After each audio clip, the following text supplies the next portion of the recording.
रूपाथाया news को अनेक अनेक शुभेच्छा और शुभकामना। अत्यंत खुशी और आनंदर विषय आम आज आसी जहाँ को घरे पहुँची थिलु तांकर एकमात्र कन्या एलिना पंडा जी चलित वर्ष युक्त 2 परीक्षा सर्वाधिक नंबर रखी खैरा ब्लॉकर टपर होती से एलिना पंडा घरे आम आज पहुँचु। खैरा ब्लॉकर बड़ जयपुर पंचायतर सान जयपुर गाँव में आम घरे आज सकाଳେ पहुँची। आज पवित्र सावित्री अमावास्या यही अवसर में आम सहित एक आमर जो अंतरंग आलाप हुए रूपाथाया तरफ आम पाखे पहुँचलु। जो पिला माने मेधावी छात्र छात्री मैंने अच्छा से प्रोत्साहित करने मन में एक नूतन उद्दीपना सृष्टि करने आमर जो प्रयास रही से प्रयास को आम आज उद्दीपित करने एलिना घर पहुँची। कुनी झीटे शांत सरल स्वभाव बापा संतोष कुमार पंडा जड़े बहुत परिश्रमी लोक और सफल व्यवसायी निजको निज झीर एभली एक कथार केते खुशी अच्छा आम माँ को सहित पचार तार कुनी भाईटे अच्छी आम ता सहित 2 पद कथा हवा ता माँ ताकू केते साहाय्य करती तार पाठ पढ़ार से विषय में आलोचना करवा। पुणी थे आम एलिना सहित 2 पद आम आमर अंतरंग आरंभ करवा। आमर जो पिला है तो एमती आम जो धारावाहिक चल रखीचु से धारावाहिक आम आज एलिना सहित मिशिचु। एलिना आम देखुलु जने शांत सरल स्वभाव झील सी सोर जो अच्छी श्रीराम साइंस रेसिडेंस कॉलेज अच्छी से कॉलेज से छात्री थे। एलिना तुमको आम रूपाथाया तरफ अनेक अनेक शुभेच्छा शुभकामना। धन्यवाद सर। हाँ तुम परिचय देव। माए सर एलिना प्रियदर्शिनी पंडा माए बापा ना संतोष कुमार पंडा माँ ना सरोजिनी पंडा मु 2 वर्ष है +2 कोर्स करी श्रीराम रेसिडेंशियल आउ बहुत खुशी लगुच कि एते मार्क अच्छे 600 रु 550 में अपेयर करी। तो फास्ट एजुकेशन देवी मो माँ को तो से मतलब बहुत सपोर्ट देती बहुत कोऑपरेशन करते। जिते कॉलेज रे जब भी को एग्जाम हुए रिजल्ट खराब हुए तो माँ सब मत बहुत बुझाती कि असफलता ही सफलता चाबिकाठी fail is the key to success. तो सब बुझाती कि तो मन दुख करा किसी दरकार नहीं सब आग को बढ़ी चल रिजल्ट किसी भी नुहे तो जो ते देखेबार निजको देखेबार अच्छी भल रिजल्ट करार अच्छी तो सही पहुँचबू निश्चित। तो सेकेंड डेडिकेशन मु देवी मो चेयरमैन सर इंद्रजीत दे सर को श्रीराम रेसिडेंशियल जे चेयरमैन से बहुत स्टूडेंट लविंग आमर बहुत केयर नियंती केवल जे पाठ पढ़ारे किसी प्रॉब्लम हेले बुझंती से कथा नुह सबू कथार आम देह खराब है अर्जेंटली मेडिकल नहीं जीवा कौन सी किसी दरकार है सांगे सांगे आणिकी दबा अलग करिकुलर एक्टिविटीज के पाठ को पाठ छाड़ी क्विज वगैरह हो डिबेट कंपटीशन हो ड्राइंग वगैरह हो डांस सॉन्ग से सब भी आम कॉलेज रे हुए खेल कूद माइंड फ्रेश आउ जो योगा भी हुए आम कॉलेज रे बहुत सारा खाଇବା पीवा बहुत भल भी सेठी आम कॉलेज रो जो टीचिंग फैकल्टीज माने से माने भी बहुत भल से माने बहुत सपोर्टिव आम जिते कि बदमाशी हो कि पाठ छाड़ी बदमाशी करूँ हॉस्टल रे हो से क्लास रे भी हो से माने हमको बहुत बुझाती मोटिवेट कराती गाड़ी भी दियंती माड़ भी खाई आम बहुत 2 वर्ष भितर। तो ये से माने चाहती कि आमे आम एम रे पहुँचु केमी से कहीं से स्टेज देके आम जानी कि बदमाशी हवाटा यही स्टेज रे हुए तो से बहुत बुझाती आउ ये भी करती बहुत मोटिवेट करती आग को जातु बोली आम एम रे केमती आम पहुँचु माने साइंस हूँ कौन कॉन्सेप्ट आम कॉन्सेप्ट बुझी गोटे जिनस लिखिपारू घुषिकी लिखी गोटे जिनस लिखी हेनी कि जो अटकी जा तो अटकी जा concept science based on concept केवल तो से भल फैकल्टीज मैंने अच्छा बोले आमको से कॉन्सेप्ट बुझे तो आम से आम निज हार्डवर्क बल आम से पहुँचीचे आउ बहुत से मार्केटिंग सार माने सबू स्टाफ माने बहुत सपोर्ट दियंती घर लोक माने मो बापा पेरेंट्स माने बहुत सपोर्ट देइचंती। धन्यवाद। आम देखुला आम एलिना सहित कथा होतला एलिना तुमको गोटे प्रश्न रहिबो तुम केते समय पाठ पढ़ा दउतलो? ସାର୍ ମୁଁ ରାତି 3ଟା ପର୍ଯ୍ୟନ୍ତ ପଢେ କାହିଁକି ନା ମୋର ଅଭ୍ୟାସ ନାହିଁ ମୁଁ ରାତି 4ଟା 4:30 ବେଣୁସୁ ଉଠିବା ସବୁବେଳେ ସାର୍ ମାନେ କୁହନ୍ତି କି ତୁ ବେଣୁସୁ ଉଠି ପଢ ନହେଲେ ଦେହ ଖରାପ ହେଇଯିବ ତ ମୋର ସେଇଟା ଅଭ୍ୟାସ ମୁଁ ଟ୍ରାଏ କରିଥିଲି 4:30 5ଟା ଉଠିବା ପାଇଁ ଭୋର ତ 2-3 ଥର ଏମିତି ଉଠି ପାରିଲି ତ ତାପରେ ଉଠି ପାରିଲିନି ତ ସେଥିପାଇଁ ରାତି 3ଟାରେ ମୁଁ ଉଠି 3ଟା ପର୍ଯ୍ୟନ୍ତ ପଢେ ତ ମିନିମମ୍ ମତେ ନିଦ ଭଲ ହେଲେ ତ ମାଇଣ୍ଡ ଫ୍ରେଶ ରହିବ ପାଠ ମନେ ରହିବ ତ ସେଥିପାଇଁ ମୁଁ 5 ଘଣ୍ଟା ମିନିମମ୍ ଶୁଏ ଆଉ ଦିନ ପୁଣି 8ଟାରୁ ପୁଣି ପାଠ ଷ୍ଟାର୍ଟ କରେ। ତୁମ ଭବିଷ୍ୟତ ଜୀବନର ଲକ୍ଷ୍ୟ କ'ଣ ଅଛି? ମୋର ଲକ୍ଷ୍ୟ ଥିଲା ନାଇଜର ଲକ୍ଷ୍ୟ ଥିଲା ତ ଘରେ ମନି କଣ୍ଡିସନ ଟିକେ ଭଲ ନଥିଲା ବୋଲି ତ ମୁଁ ଲେକ୍ଚରସିପ୍ କରିବାକୁ ଚାହୁଁଛି ତ ପ୍ରଥମେ ମୋର ଗୋଟେ ପରମାନେଣ୍ଟ ଜବ୍ ହେଇସାରିଲା ପରେ ମୁଁ ଚାହୁଁଛି ମୋ ନିଜ ଇନକମ୍ରେ ମୋ ନିଜ ହାର୍ଡୱାର୍କ ବଳରେ ମୋ ଏମ୍ରେ ମୁଁ ପହଞ୍ଚିବି ଆଉ ମୋର କନଫିଡେନ୍ସ ଅଛି କି ମୋର ସେତିକି ଗୋଟେ ବିଶ୍ୱାସ ଅଛି ମୋ ନିଜ ଉପରେ କି ମୋ ଇନକମ୍ରେ ମୋ ହାର୍ଡୱାର୍କ ବଳରେ ମୁଁ ନିଶ୍ଚିତ ମୋ ନାଇଜର କ୍ୱାଲିଫାଏ କରିବି। ଆପଣ ଦେଖୁଥିଲେ ଆମେ ଏଲିନାଙ୍କ ସହିତ କଥା ହେଉଥିଲୁ ସେ ତାଙ୍କର ଆତ୍ମବିଶ୍ୱାସ ଅଛି ଯେ ଆତ୍ମବିଶ୍ୱାସ ବଳରେ ମଣିଷ ବହୁତ କିଛି କରିପାରେ ଏବଂ ସେ ଯେଉଁ ଆଉ ଗୋଟେ କଥା କହୁଥିଲେ ଫେଲୁର ଯଦି ଯେଉଁ ପିଲର ଅଫ୍ ସକ୍ସେସ୍ ଅସଫଳତା ହେଉଛି ସଫଳତାର ଚାବିକାଠି ତାକୁ ସେ ଭଲ ଭାବରେ ଜାଣିଛନ୍ତି। ଆମେ ତାଙ୍କ ମାଆଙ୍କ ସହିତ ଆଲୋଚନା କଲାବେଳେ ମା ବ୍ୟସ୍ତ ବିବ୍ରତ ବି ଥିଲେ ଆଜି ଯେଉଁ ସାବିତ୍ରୀ ବ୍ରତ ପାଇଁ ତଥାପି ଆମକୁ ବହୁତ ସମୟ ଦେଲେ।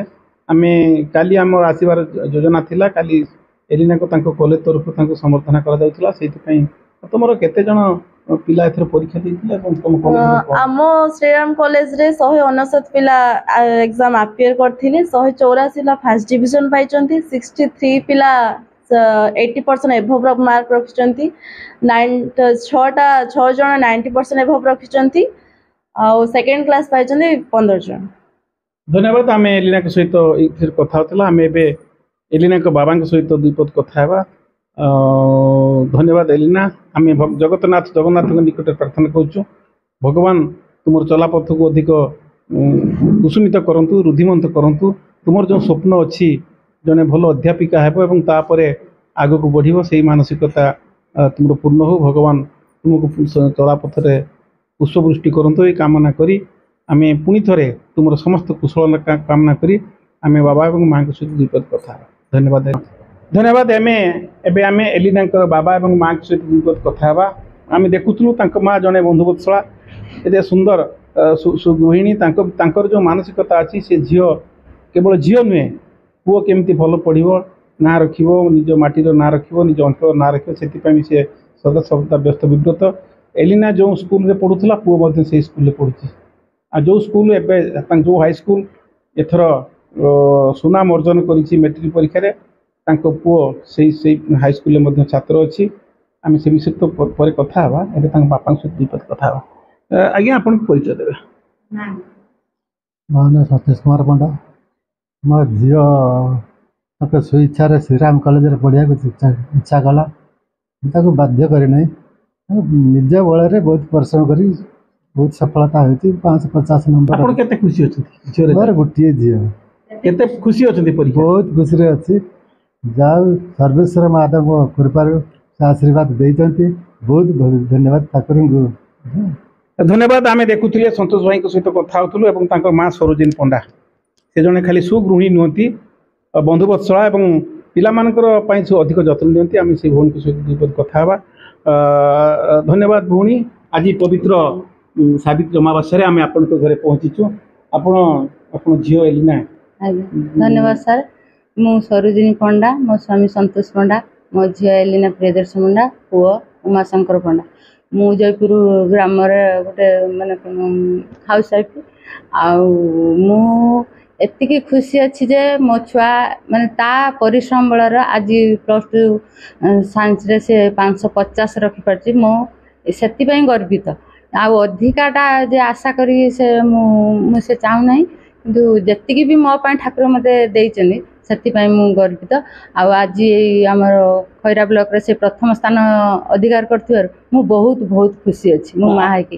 ଆଉ ଗୋଟେ କହିବେ ଆପଣ ଏଇ ଯେଉଁ ଆମର ଯେଉଁ ଅନ୍ୟ ଅଭିଭାବକ ମାନେ ଅଛନ୍ତି ସେମାନଙ୍କୁ କ'ଣ ତାଙ୍କ ପିଲାଙ୍କୁ ସେ କିଭଳି ଭାବରେ ଯତ୍ନ ନେବେ ଏ ବିଷୟ ଟିକେ ଆମକୁ ଆଜ୍ଞା ସେ ସାର୍ ଯେଉଁ ଆମର ଯେଉଁ MD ଅଛନ୍ତି ଆମର ଇନ୍ଦ୍ରଜିତ ସାର୍ ଆଉ ଅଲଗା କର୍ମଚାରୀ ଯେଉଁ ସାର୍ ଅଛନ୍ତି ସେମାନଙ୍କୁ ମୁଁ ବହୁତ ମୋ ତରଫରୁ ସେମାନେ ଝିଅ ପ୍ରତି ବହୁତ ମାନେ କେୟାର ନିଅନ୍ତି ତ ପାଠପଢ଼ା ସବୁ କ୍ଷେତ୍ରରେ ସେଥିପାଇଁ ମୁଁ ତାଙ୍କୁ ବହୁତ ଧନ୍ୟବାଦ ଦେଉଛି।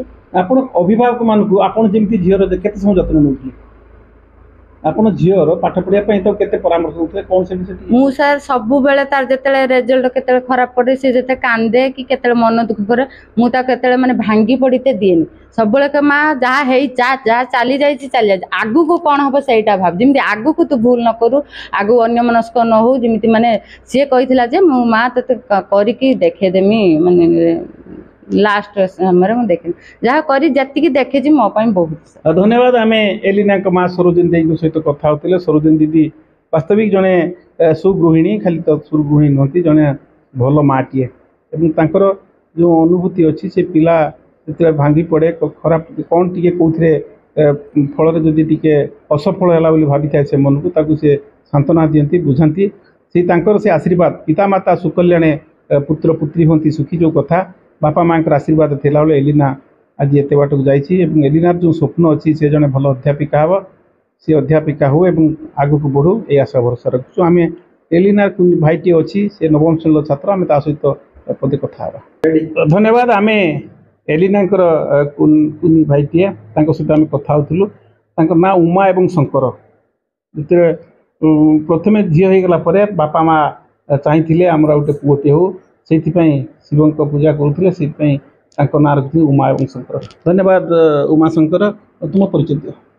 ମାଇସେଲ୍ଫ ଉମାଶଙ୍କର ପଣ୍ଡା। ମୁଁ ଡୁଙ୍ଗୁରା ଦର୍ଶନ ପ୍ରସାଦ ସରକାରୀ ଉଚ୍ଚ ବିଦ୍ୟାଳୟରେ ନବମ ଶ୍ରେଣୀରେ ପଢ଼ୁଛି। ଯେହେତୁ ମୋର ଭଉଣୀ ମ୍ୟାଟ୍ରିକରେ 525 ରଖିଥିଲା, ତେଣୁ ସେ ବହୁତ ଦୁଃଖୀ ହେଇଥିଲା ଏବଂ 540 ରଖିବାର ତାର ଆଶା ଥିଲା, କିନ୍ତୁ ତାର କୌଣସି ଅସୁବିଧା ହେତୁ ସେ ରଖିପାରିଲା ନାହିଁ। ତେଣୁ ଗାର୍ଡ଼ିଆନ୍ ସହ ସାର୍ ମ୍ୟାଡ଼ାମ୍ ବି ବହୁତ ମନ ଦୁଃଖ କରିଥିଲେ। ତାପରେ ସେ ବହୁତ ଚେଷ୍ଟା କଲା, ତାପରେ ସେ କଲେଜରେ ଅଧିକ ଭଲ କଲା। ଯେତେବେଳେ ସେ କୌଣସି ରେଜଲ୍ଟରେ ଖରାପ କଲା ମୋତେ କହୁଥାଏ, ମୁଁ ତାକୁ କହୁଥାଏ ସେ ଯାହା ହେଇଛି ତୁ ୟା ପରେ ଅଧିକ ଭଲ କରିବାକୁ ଚେଷ୍ଟା କର। ତେଣୁ ସେ ଏଥର +2ରେ 550 ରଖି ଆମ ବ୍ଲକର ଟପର ହୋଇଛି। ତେଣୁ ମୁଁ ଏଥିପାଇଁ ବହୁତ ଖୁସି ମଧ୍ୟ। ସିଏ ମୋ ପାଇଁ ଗୋଟେ ବଡ଼ ଇନ୍ସପିରେସନ୍। ତେଣୁ ମୁଁ ତାକୁ ଅନୁସରଣ କରିବି ଏବଂ ମୋର ମ୍ୟାଟ୍ରିକରେ 540ରେ ଉର୍ଦ୍ଧ୍ୱ ରଖିକି ମୋ ବାପା ମାଆଙ୍କ ନାମକୁ ଉଚ୍ଚା କରିବି। ଧନ୍ୟବାଦ। ସୁନ୍ଦର କଥା କହୁଥିଲେ ଉମାଶଙ୍କର। ତା ଭଉଣୀ ଯେତେବେଳେ ମ୍ୟାଟ୍ରିକରେ ଟିକେ କମ୍ ନମ୍ବର ରଖିଥିଲା, 525 ରଖିଲା, ତାର ଯେଉଁ ସ୍ୱପ୍ନ ଥିଲା A1 ହେବ, ହେଇପାରିନଥିଲା।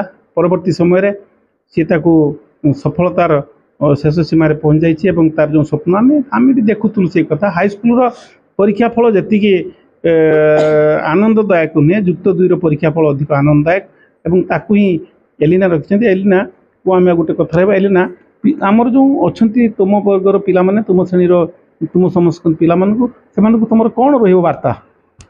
କହିବି କି ଷ୍ଟୁଡେଣ୍ଟ ଲାଇଫ୍ର ସବୁଠୁ ଇମ୍ପୋର୍ଟାଣ୍ଟ ଜିନିଷ ହେଉଛି ଡିସିପ୍ଲିନ୍। ଗୋଟେ ପିଲା ପାଖରେ ଯଦି ଡିସିପ୍ଲିନ୍ ଅଛି ନା, ସେ ନିଶ୍ଚିତ ଆଗକୁ ବଢ଼ିବ। ତ ଆଉ ଗୋଟେ ଜିନିଷ ହେଉଛି କନସେନ୍ଟ୍ରେସନ୍। ପାଠ ପଢ଼ାରେ ସବୁଠୁ ଇମ୍ପୋର୍ଟାଣ୍ଟ ଜିନିଷ ହେଉଛି କନସେନ୍ଟ୍ରେସନ୍, ଅଧ୍ୟାବସାୟ।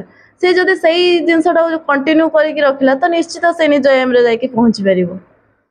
ଆଉ ହାର୍ଡୱାର୍କ ତ ସବୁ କ୍ଷେତ୍ରରେ ଦରକାର। କେବଳ ଯେ ଗୋଟେ ପିଲା ପାଠ ପଢୁଛି ହାର୍ଡୱାର୍କ ଦରକାର ସେ କଥା ନୁହଁ।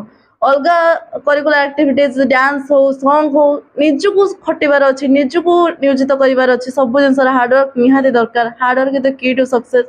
ହାର୍ଡୱାର୍କ ନହେଲେ କିଛି ବି ହେବନି।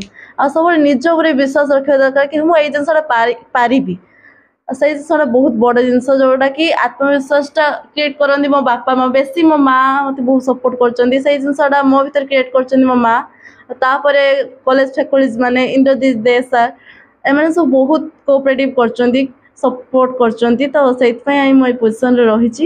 ତ ବହୁତ ବହୁତ ଧନ୍ୟବାଦ ଦେବି ମୋ ବାପା ମାଆଙ୍କୁ, ସାର୍ମାନଙ୍କୁ। ଧନ୍ୟବାଦ। ଆମେ ଦେଖୁଥିଲୁ ଏଲିନାକୁ, ଆମେ ତା ପାଖରୁ ଶୁଣୁଥିଲୁ। ସେ ସାଧାରଣ ଆମର ଯେଉଁ ପିଲାମାନେ ଅଛନ୍ତି ତାଙ୍କ ପାଇଁ, ପିଲାମାନଙ୍କ ଅଭିଭାବକମାନଙ୍କ ପାଇଁ ତାଙ୍କର ମଧ୍ୟ ସୁନ୍ଦର ବାର୍ତ୍ତା ଥିଲା ଯେ ପରିଶ୍ରମ କର, ଅଧ୍ୟବସାୟ ବଳରେ ନିଶ୍ଚିତ ସଫଳତା ମିଳିବ। ଏଥିରେ ତିଳେ ମାତ୍ର ଦ୍ୱିଧା କରିବାର ଅବକାଶ ନାହିଁ। ଏବେ ଆମେ ଆମର ଯେଉଁ ଧାରାବାହିକ ରଖିଥିଲୁ, ଯେଉଁ ପିଲା ମେଧାବୀ ପିଲା ପାଖକୁ ଯାଉ ଏବଂ ଆମେ ତାକୁ ସମ୍ବର୍ଦ୍ଧନା କରୁ, ଆମର କ୍ଷୁଦ୍ର ଉପହାରଟେ ପ୍ରଦାନ କରାଯାଏ ଏବଂ ତାପରେ ଆମେ ପରବର୍ତ୍ତୀ ସମୟରେ ତାଙ୍କ ଘରକୁ ଆସି ସେଇ ପିଲାକୁ ଆମେ ଆମର ଯେଉଁ ପ୍ରଶଂସା ପତ୍ର ପ୍ରଦାନ କରିଥାଉ। ସେ ଅବସରରେ ଆମେ ଏବେ ଏଲିନାକୁ ଆମ ତରଫରୁ ଯେଉଁ କ୍ଷୁଦ୍ର ଉପହାର ଅଛି ଆମେ ତାଙ୍କୁ ଦେବା। ଧନ୍ୟବାଦ।